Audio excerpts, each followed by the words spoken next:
And we're recording. So thank you so much for being here. I'm so excited to have both of you here. Angela from Mommy Wine Time. Hello. And Holly from the bottom of my purse. So today we're going to be talking about mommy wine culture, which is something that's been in the news lately. Angela recently was quoted in a phenomenal article in The Atlantic about who is a wine mom. So let's dive deeper into it and take it away, Angela. So my first question is going to be to you. How did this article with The Atlantic come about?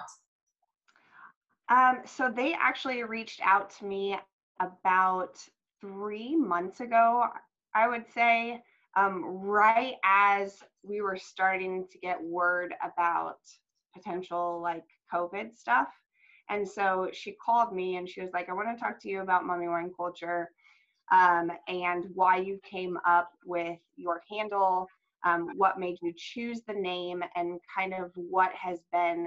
And I thought it was interesting because she was like, and what has been the backlash from choosing that name?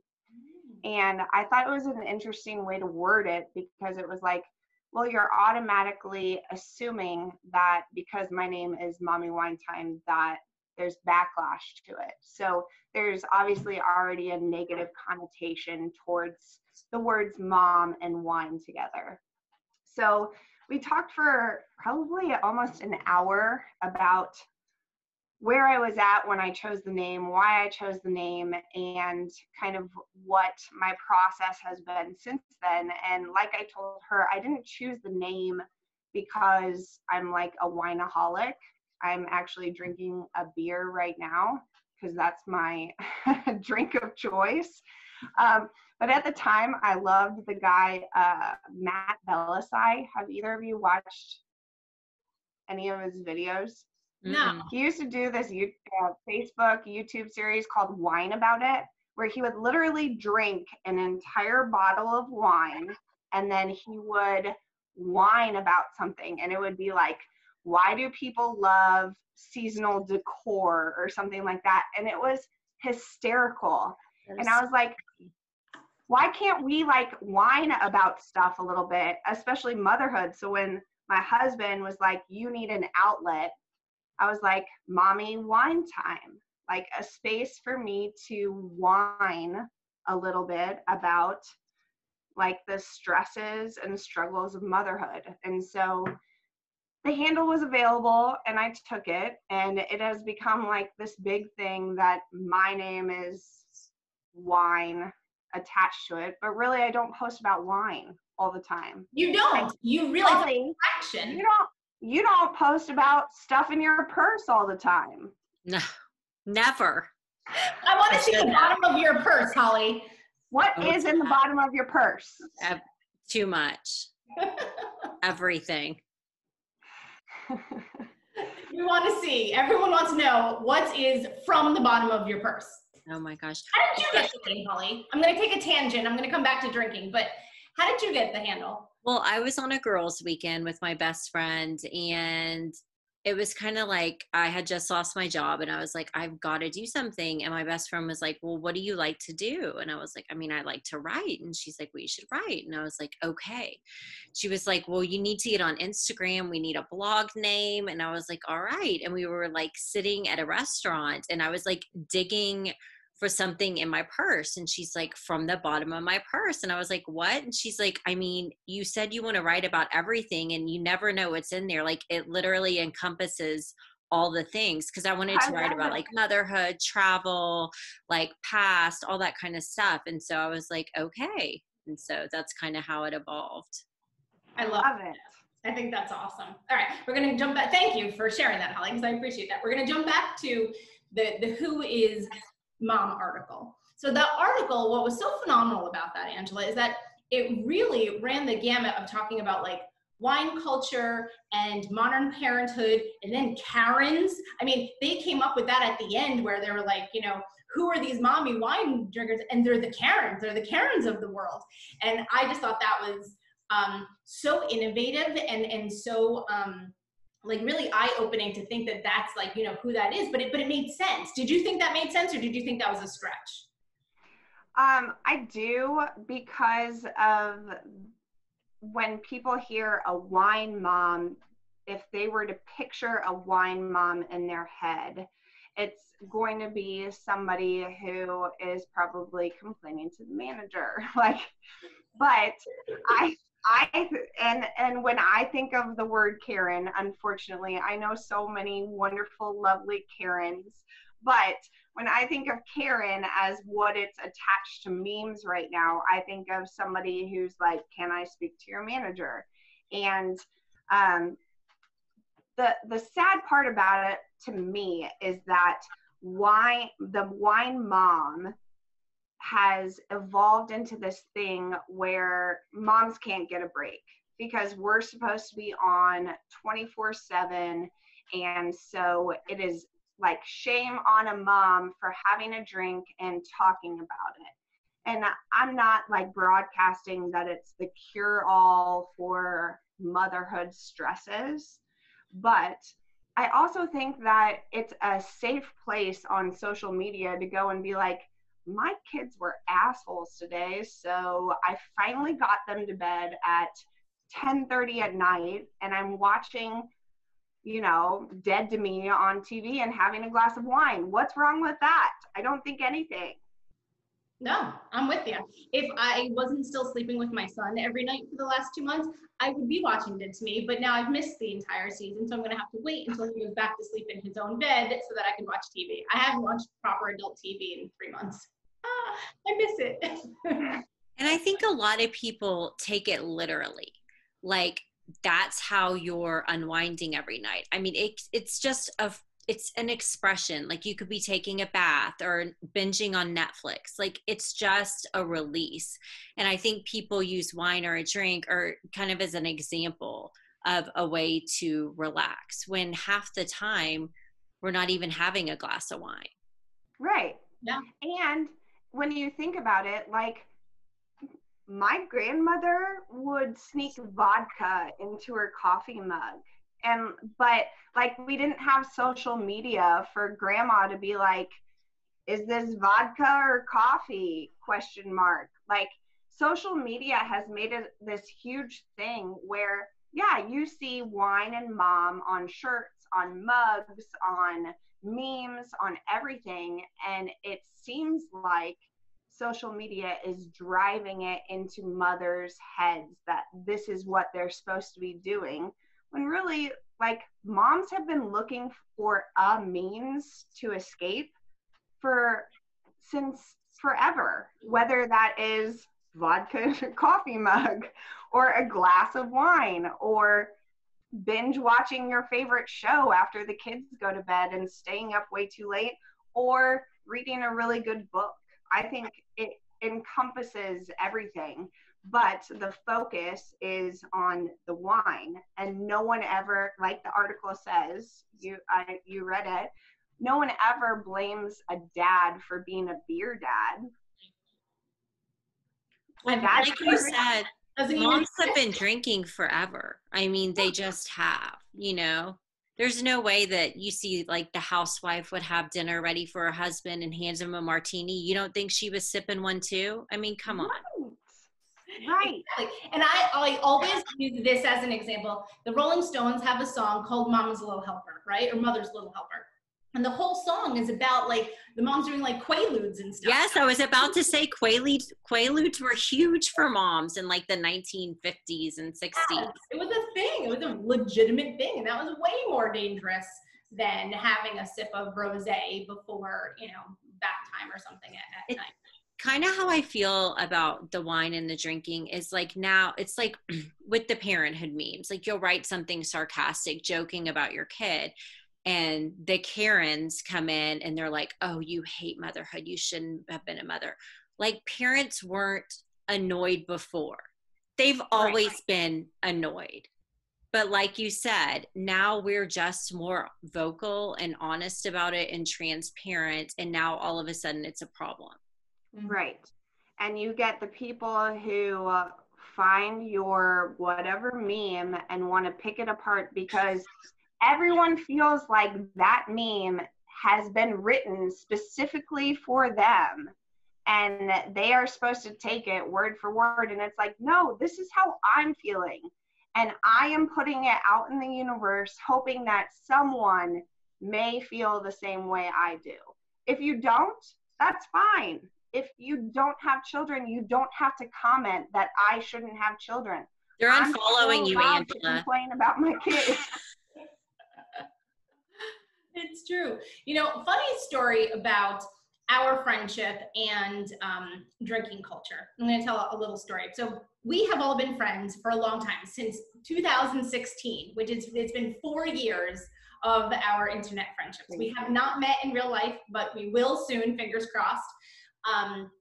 And so we met like early on in the early days of Instagram, right? We're some of the older parenting accounts. And when I first met y'all, I was not exposed to drinking culture at all. And so I don't know, I shouldn't say not drinking, like college binge drinking, yes, but I mean like mommy drinking culture, no.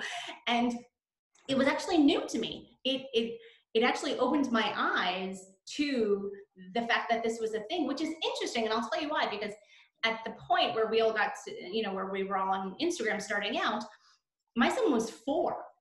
And I had never had a play date with wine. No one ever offered, no one ever asked. I never thought that we were living in Manhattan at the time. And it, at least with the people I hung out with, like, was never a thing. It never came up. Like, I was not, it was a concept that was so foreign to me that only once we were on social media and then we all started like talking and hanging out, did I find myself actually drinking more. And at that point, then we had moved to the suburbs. And I felt like, oh, this is what moms do. And then I realized, I was like, oh, I gotta pull back. And I'm not really one to drink often, but I found myself drinking more because I was like, oh, like, okay, this is the mommy culture. And then I was like, wait a second. If I didn't do this in the last 4 years, why am I all of a sudden doing this now? And so, like I said, I pulled back on that. But I still think it's an interesting thing that it really opens my eyes. And now, you know, 4 years later, I think there's a huge pendulum shift the other way where there is a bit of a backlash sometimes.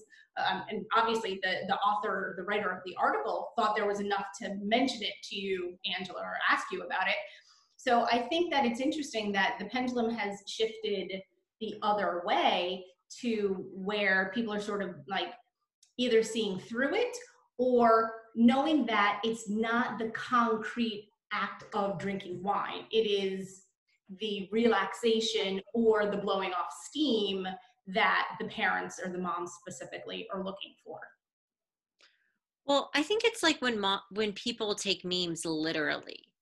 It's kind of like that. Like, oh my gosh, it's been a rough day. Poured a glass of wine at 10. Like I guess some people literally think we poured a glass of wine at 2. I mean, maybe there's days that it's happened, but like for some reason, instead of just finding the humor in it, they I guess are justifying that as something that's acceptable. And I have never intended to promote that kind of stuff. And lots of times, like, that's not actually happening, you know? Right. No, I think that's what's, yeah, I'm sorry, Ange, go ahead. As I talked to the reporter about, like, I have gotten to a point where I shy away. Like, I'll maybe post something that has anything to do with drinking, anything, once a month, because that's not what it's about. But like Holly said, like, if I see a meme that tells me I should eat 2 pounds of pasta, I'm not going to go and eat 2 pounds of pasta. And on the same side of it, if I see a meme that tells me to go run a 5K, I'm not going to run a 5K. It's about my own personal choices. But with that being said, I understand that when you're talking about alcoholism, that is a disease and that is something that people can't control. So I don't want people to ever come to my page and think that I'm promoting drinking a bottle of wine rather than coping with the stresses of motherhood. If a glass of wine at the end of the day helps you just calm down and find yourself, then absolutely. But if you're drinking a bottle of wine at 10 a.m. rather than talking to someone about your actual problems, then we have a problem. And that's why I don't post about alcohol as much as my name would imply. Right. It's true. Yeah, go ahead, Holly. No, I was just thinking, like, I guess it brings me back to, like, you know, kind of the exaggeration. Like, if we were actually drinking like that, I don't think we would be functioning well, or I wouldn't. Yeah. I mean, No. if I have a bottle of wine, like, I'm not well the next day. If I had a bottle of wine, you guys would read my name in the obituary. Like, The exaggeration is what makes the joke. right. Every joke is exaggerated. Yes. If I tell you my kid sleeps with 73 stuffed animals at night, it's an exaggeration. He actually sleeps with 53. Exactly. That's what it is. I mean, I think that's what people who are not comedy writers don't necessarily appreciate. You know, it's the hyperbole that makes it funny. That's why we do what we do, and that's why we say what we say. And, you know, if I make a joke and say something about not showering for 3 days, like one time I wrote a meme saying something about like how workout clothes can make you feel put together if you haven't showered for 3 days. And so many people were like, oh my God, who doesn't shower for 3 days? First of all, it's a joke. I shower every day, every other day. And like, the point is like, oh, they'll be like, well, you gotta wash your butt. I'm like, I know I have to wash my That wipes. I'm just kidding. So like, you're gonna have a stinky butt. I'm like, all right, guys, bring it back. It's a joke. Workout clothes make you look put together. That's all. Just leave it there. Bringing it back to the article is, like I told her, I would never want someone to come onto a mom account and think that because they saw a meme or two about wine on a play date or opening a bottle of wine after the kids go to bed, that is the means to the end. Like, wine is a synonym for you time. And I think that's the most important thing. Like, mommy wine time is mommy you time. So whether that's reading a good book, right now I am reading Where the Crawdads Sing, and my next book is Where's Mrs. Parrish, which I'm excited about. I love that you read so much. I'm fascinated by the facts that you read. When do you read? I love to read all the time. Listen, if I don't read a couple chapters of a book before bed, then my mind is like this, like spinning with all sorts of worst case scenarios, anxiety central. A book like puts my mind in a different place to where I can fall asleep easier. The weirdest tangent ever. Mommy, you read too? Whether you're reading a book, having a glass of wine, binge watching your favorite show, or like doing whatever, it's not mommy wine culture, it's mommy you culture, and taking the time to do the one thing that you need to do to take care of yourself. And because moms feel like they have to be on 24 hours a day, and it takes a toll on you, like physically and mentally. So do something for you. And that's where mommy wine time came from. What? It's self-care. Yes, absolutely. I think that's wonderful. Thank you so much, ladies, for coming on and talking about mommy wine culture. I think that we've really opened up a lot of people's eyes about the concept and about the issue in general. If you have not read the article, I highly recommend the article. It's in The Atlantic. It's called Who is Wine Mom? And so thank you so much, Angela from Mommy Wine Time, for coming on today. And thank you, Holly, from the bottom of my purse. You are some of my dearest internet friends, my oldest and longest internet friends. I'm going to give you a big hug. Give you guys a hug until we see each other in person. Mwah, mwah, mwah. Thank you so much, ladies, and we'll see you next time.